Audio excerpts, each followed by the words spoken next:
Monde numérique. Une IA peut-elle pousser un humain au suicide ? C'est un fait divers qui fait froid dans le dos, qui a eu lieu aux États-Unis, qui est raconté actuellement dans la presse américaine. Un adolescent de 14 ans, Sewell Setzer, s'est donné la mort en février dernier, après avoir un peu trop discuté avec un chatbot d'intelligence artificielle. Le jeune Sewell s'était créé une amie virtuelle sur l'application Character.ai. Vous savez, cette plateforme qui permet de créer des chatbots sur mesure avec les traits de caractère de personnages fictifs ou réels. C'est ainsi qu'on trouve sur Character des tas de Elon Musk, Einstein, Sherlock Holmes, toutes les stars de la chanson ou du cinéma, sans oublier des psys, vrais ou faux, et puis toutes sortes de confidents anonymes. Donc, le garçon, lui, s'était créé une amie tout droit sortie de Game of Thrones, nommée Daenerys, la jolie blonde, mère des dragons. Et au fil des mois, ce qui devait arriver est arrivé, comme c'est déjà arrivé avec d'autres utilisateurs de caractères. Eh bien, le garçon se referme sur lui-même de plus en plus, quitte son équipe de basket, passe le plus clair de son temps dans sa chambre pour discuter avec Daenerys, avec laquelle il entretient une véritable relation amoureuse virtuelle.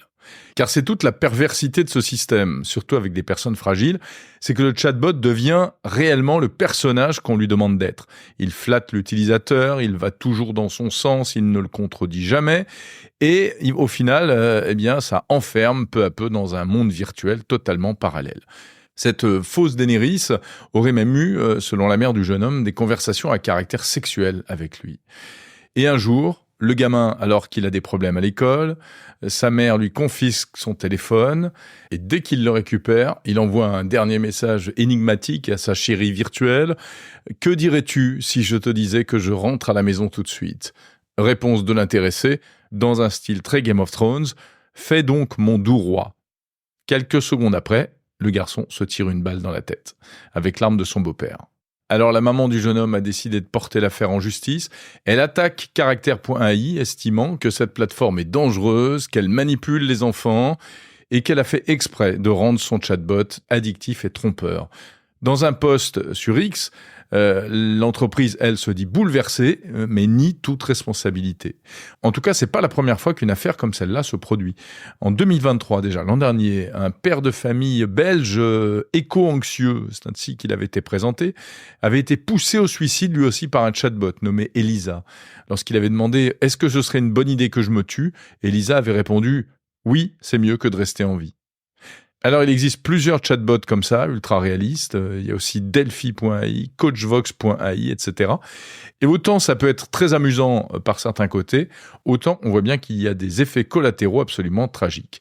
Car c'est tout le problème de l'anthropomorphisme de ces agents conversationnels. À force de vouloir les rendre ultra réalistes, on brise la frontière qui existe entre le réel et le virtuel, au risque de fausser complètement la perception du réel.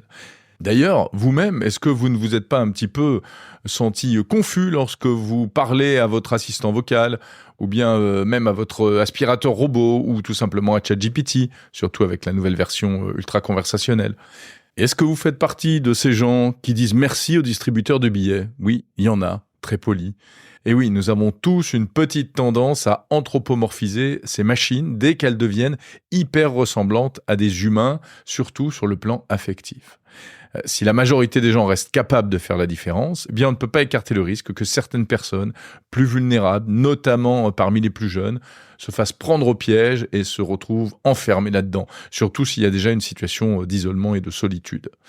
Alors vraiment, ce que nous apprend cette histoire, une de plus, c'est que rendre les robots hyper réalistes émotionnellement, tout en maintenant la frontière qui les sépare des humains, ce sera sans doute l'un des grands défis des années à venir en matière d'intelligence artificielle. Salut, à demain.